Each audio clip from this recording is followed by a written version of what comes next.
Henry to the 5. Henry to the end zone. Henry to the end zone. Henry 20. Henry 15. Henry 10. Henry 5. Henry end zone. Touchdown, Titans!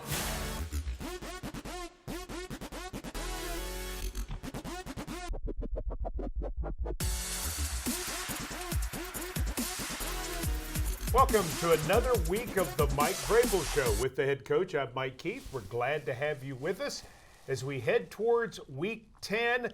Titans getting back on the practice field tomorrow to start getting ready for the Kansas City Chiefs. What sorts of things do you go to work on when you jump in tomorrow as you start preparing for KC?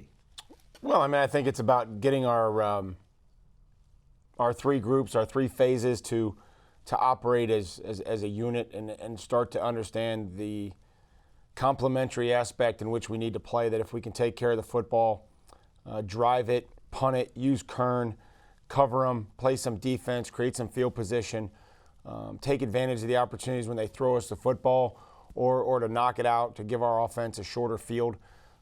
That's how we have to play the games. That's the recipe for success. Understand the keys, understand guys that we have to take away, start to game plan, and understand that those things happen and start on the practice field. Let's take a look at Mike Vrabel's six-pack from the game in Charlotte against the Carolina Panthers. Titans trailing in the second quarter 3-0. It's 4th and 2 at the 7-yard line, and the Panthers choose to go for it. Yeah, I think that this is a good play. It's good, well designed. It's something that, again, we get picked there in the middle. There's a lot of traffic going on with the tight end, the receiver, and then trying to get Rashawn out there in man coverage. It's tough. And so, give them credit, but we have to understand where they're going with the football. 22 is a huge key. Every week teams are going to have their guy, and they're got-to-have-it guy, and he was undoubtedly their got-to-have-it guy. Titans trail 17-0 early in the third quarter. They're driving. First possession of the second half. 2nd and 13 at the 40, and Ryan Tannehill shows us something new. Yeah, they give us a short edge there. They bring pressure, and he shows off the college speed and his athleticism to get out of there and really get a huge gain and get us down there to the 15-yard line. 25-yard gain on the play for Tannehill. He finishes the game with 4 rushes for 38 yards. On the same drive, Derrick Henry carried 7 times for 47 yards, and he finishes it with an 8-yard run. Block 59. That's the key to the run game last week, was block 59, and when you do, you gain yards, and you can see we get them covered up there, and then Derrick does the rest against the DBs here, and a couple good efforts there. Khalil and Jamil pushing them into the end zone, make sure that they're finishing on the pile. It's 17-7. The Titans get a stop, but the Panthers fake punt and are able to convert to keep the drive alive. Again, I think you know how I feel about these, that any time that you get it, it's a good call and it's a good decision. And when you don't, it sounds like it's a bad decision. Give Ron and their staff a lot of credit for calling it. I don't think that we were caught off guard. We have to finish. We got 2 guys there, and they pushed the pile for an extra 2 yards. And again, we talked about this. The defense has got to go out and play. They've got to go out and play defense on the 40-yard line. It's 1st and 10. They can't kick a field goal from there, obviously. But we didn't play defense. We gave up some yards, and they scored a touchdown on that drive. Panthers go up 24-7, but the Titans come back in the fourth quarter with a touchdown of their own on a screen. Yeah, it was something that we thought we had all week, and we practiced them. The most important thing is that Nate and Jamil are out there in front of Derrick, covering guys up at the second level. Ryan drifts. We get safety pressure. He gets the throw off. You can see the offensive linemen there covering their guys up, and then Derrick's able to make the last guy miss here as he gets into the end zone. And finally, though, Carolina with the play that ends it, a 58-yard touchdown run for Christian McCaffrey. Yeah, just one, really don't give ourselves a chance with alignment, and they grease us up the middle. Probably one of the worst plays that we've had defensively in the season, just from alignment standpoint, and not giving ourselves a chance to play and execute on a power play. Panthers end up winning the game by a final score of 30-20. When we come back, we've got the Geico Gladiator of the game, Harold Landry. But But right before it, your Fireball flashback. Stay tuned for more of the Mike Vrabel Show.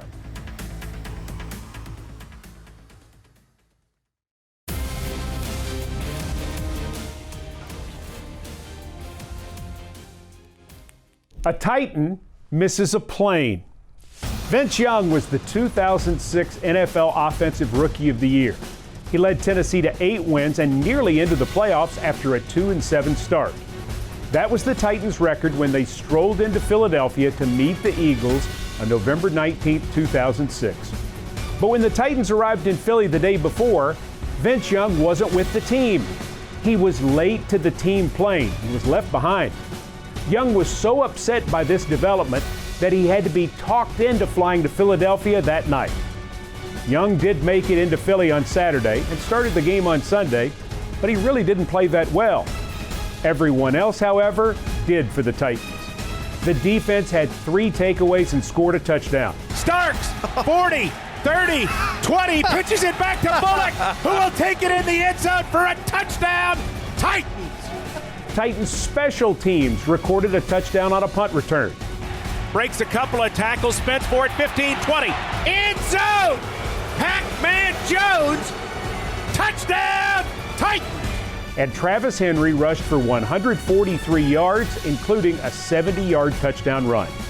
The Titans whipped the Eagles 31-13, the first of 6 straight wins.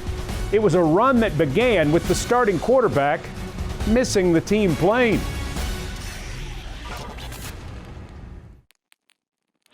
Titans show blitz, here they come. Allen feels the heat, has the ball tipped, it's up in the air, and I think the Titans intercepted it on a deflection. Harold Landry sees it tipped by Vaccaro, and Landry with his first career INT. It's a good highlight right there for our Geico Gladiator of the game. First career interception for Harold Landry. I was watching it last night, I was looking at it, and I was thinking to myself, okay, Kenny Vaccaro, great tip. Where does Harold Landry come from on that play? Where were you and what was your responsibility? We had ran the same play the previous third down where we forced a fumble, but we had a penalty. And Dean said it looked good, so we ran it again. He did a great job putting us in a position to succeed, and I was just relating to number 3 and anticipating McCaffrey to release. He stayed in the protection for Kenny, and, you know, Kenny made the tip at the line of scrimmage, throwing the ball off, and then receiver couldn't get it, and I was able to move over to the side of the field since McCaffrey stayed in protection, and I was able to come up with it. Did you know you had it all the way? Once I saw it go in the air, I pretty much knew I had it because I don't think people really know how good my hands are, but they're pretty straight. Now, you had an interception in college, Boston College, quick lane bowl game against Maryland, end of the 2016 season. How does this interception compare with that one? I think this one's probably more special, obviously, because it's at a higher level of the game, and it was in a big spot in the game as well. Being able to get our offense back on the field and being able to, you know, give them more chances to get going. But I mean, the one in college was special too. The first time we won a bowl game in 9 years, and I'll always remember that. But I think this one was definitely more special. Your statistics have gone up dramatically from year 1 to year 2 in really every category. And as I look back to that 2016 season, you led college football in quarterback sacks. You were the number 1 pass rusher in college football. So in 3 years, from then until now, where have you improved the most? First, I think it's just overall like strength and explosiveness and speed. And I think back then I just had one move, and I think now I specialize in that move, but I have other tools in the box to use. And I'm also just like, I feel like I can react more to different sets that tackles are giving me. And also in the run game, I'm way better. Mike Vrabel has praised you probably more in your run defense than even in your pass rush. Does that make you proud? Yeah, because I mean, he expects a lot out of me, and I expect a lot out of myself. He just wants me to be great. He wants me to be, you know, an every down, all around player, and not just a pass rusher. So I mean, I respect him for that, and you know, every day I'm just trying to get better at both assets at my position. You have 6 sacks right now, so you have a real chance to be a double-digit sack guy, which for pass rushers in this league is a big deal.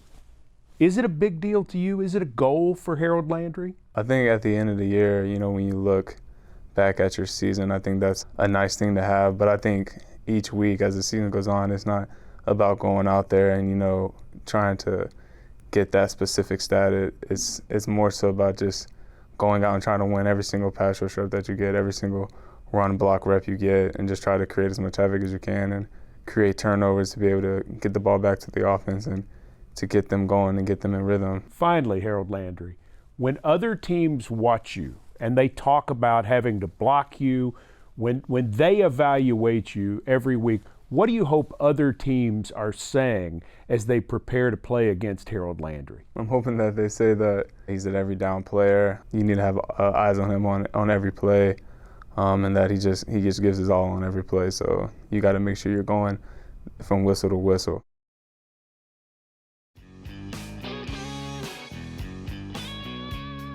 Kind of giving away the Bridgestone clutch performance of the game because we just talked to Harold Landry. So let's take a look at his interception, which was an outstanding play by a couple defenders. Yeah, so much for the suspense there, but what you can see here is if we can take it back to the beginning, what you're going to see is you're going to see Kenny Vaccaro with a great pass rush inside. He makes the back miss, and there he is getting a hand on the football, tips it, kind of thrown there behind Jarius. Harold's hustling to the football in zone coverage, and that's what you hope to have happen when you play zone, is that they tip one up or we get a hand on one. That we got a lot of guys around the football that can make a play. And so, again, it starts up front. It starts with a guy rushing, blitzing, affecting the throw.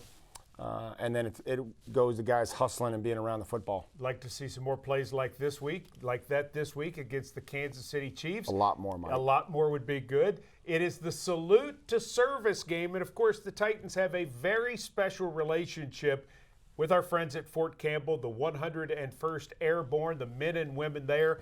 And not too long ago, the Tennessee Titans Women's Association got to take a trip there for a G.I. Jane Day. Our Amy Wells explains.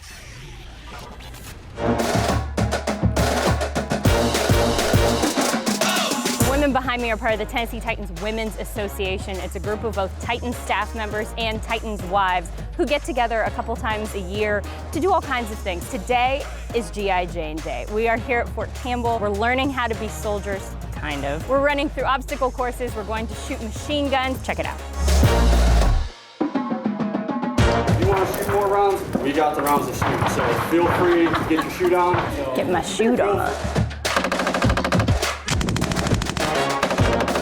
He said I did a good job.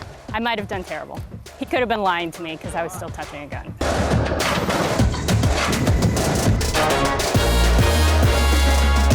Well, it's a ropes course with no ropes. She's got it. This is harder than it looked. And then jump up. Well, that's probably not going to happen. I feel really good here. Can we do the flip over here?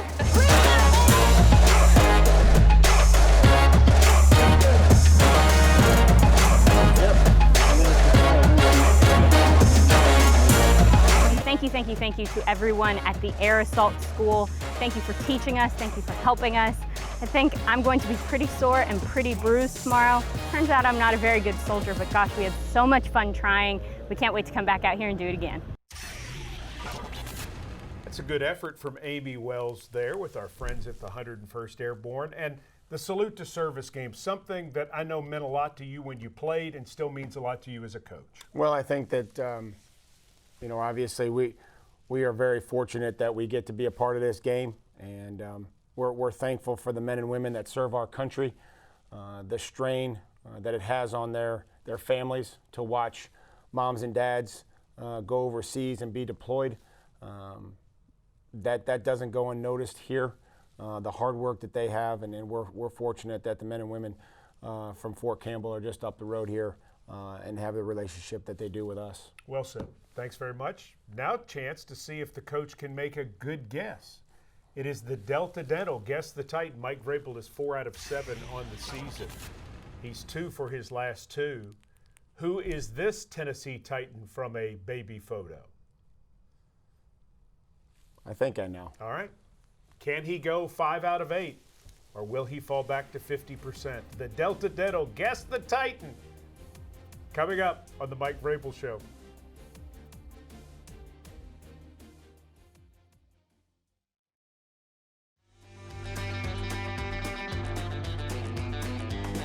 Delta Dental Guess the Titan. Mike Vrabel has spent the break taking a look, analyzing, researching. I hate this new addition to this show. But people love I'm it. sure they do. Delta Dental loves it. Can you guess the Titan coach? I'm going to go with Daquan Jones. Daquan Jones. Adoree Jackson. Didn't you think Mom looked a lot like Adoree? I couldn't get past the beautiful hat and the hat. blouse and The look. What about Adoree Jackson? It was good to have him back in the lineup. Yeah, it was good to get him back out there. Again, getting his hands on a couple footballs, PBUs. I thought he was going to catch that. I thought he did. He got a lot of hand on it, and it looked like when he brought it back into his body that he had it. We had a couple of those. Unfortunately, we got to make those plays. Those are the ones that, are going to help us if we can. Those are hard plays, but we expect those guys to make them. Those are missed opportunities for big plays. But again, running, staying in phase, going up and high pointing the football. We're going to need a lot of that this week. Kansas City, the opponent. Mike Vrabel's keys to success upcoming as we continue with the Mike Vrabel Show on this Tuesday night.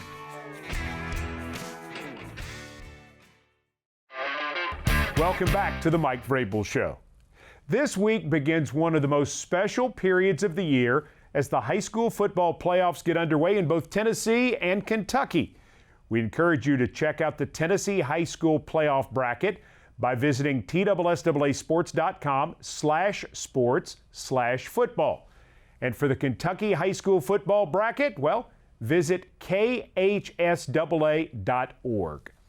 For the hundreds of players, coaches, students, and families, this Friday night begins a magical ride that they will never forget. Even for a guy like Titans running back Derrick Henry, a pro football star who won the Heisman Trophy in college, the thought of what the high school playoffs bring for so many still stirs something special in his heart. Getting to be in the playoffs, extending that season. Some guys might be their last year playing. Some guys might be playing with a guy that who's a senior and they're a junior, last game playing with. But the high school memories, you cherish those the most, like Friday Night Lights. Oh yes, Friday Night Lights. You never forget the high school playoffs. Those Tennessee youngsters, those Kentucky youngsters going to have a big week getting the playoffs started. Yeah, I can remember going into Paul Brown Tiger Stadium back in Massillon, Ohio for the playoffs. But, we're excited to cheer on all those schools that are going to be playing this weekend. And for a lot of these kids, this is going to be their last time to play football. And some of them will go on and play college football, but some of them won't. But they'll have those memories of playing in the state tournament with a crowded stands and the fans behind them. And it's that time of year. Yeah, even for your Super Bowl experience as a player, you never forget that in your heart, do you? No, because you can go back and you can talk to people and you see them and say, hey, man, remember in 1992 we played down there in Massillon, or we went to the state semifinals or the state, whatever it was. And, those kids will have those same memories. So good luck this weekend in the state playoffs. Let's take a look now at Mike Vrabel's keys to success as the Titans get ready to take on Kansas City. And this one only makes sense right off the top. No explosive plays for the Chiefs. Well, we're going to have to do a great job. Last week we played pretty good defense up until 4 plays for 140 yards. And that hurts you. That kills you. We're going to have to contain these guys. They got a couple receivers, obviously Hill and Hardman, that are averaging almost 20 yards a catch. Mahomes likes to extend plays. LaShawn McCoy and Williams both have explosive games running the football. So this is an explosive team.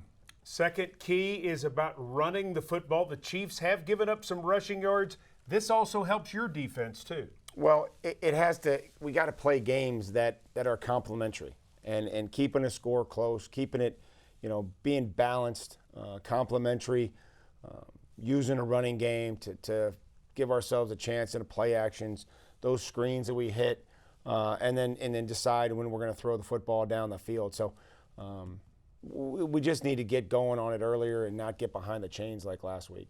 Final Mike Vrabel key to success: win the red zone. We've been getting down there and we've been scoring touchdowns, and we have to do that. And when they move the ball and they get down there, we can deflate them a little bit by forcing them to kick field goals. So if we can continue to score touchdowns, that's going to help us. And obviously we got to keep the Chiefs out of the end zone and force them to kick field goals. Chiefs averaging 28 points a game this year. They're a very talented team, but the Titans have them at Nissan Stadium. And we'll remind you, the game kicks off at noon this Sunday at Nissan Stadium. You can hear it on Titans Radio, your Titans radio station in your area. Titans Countdown at 11 a.m. Central. For Mike Vrabel, Mike Keith says thanks for watching, and we'll see you next time.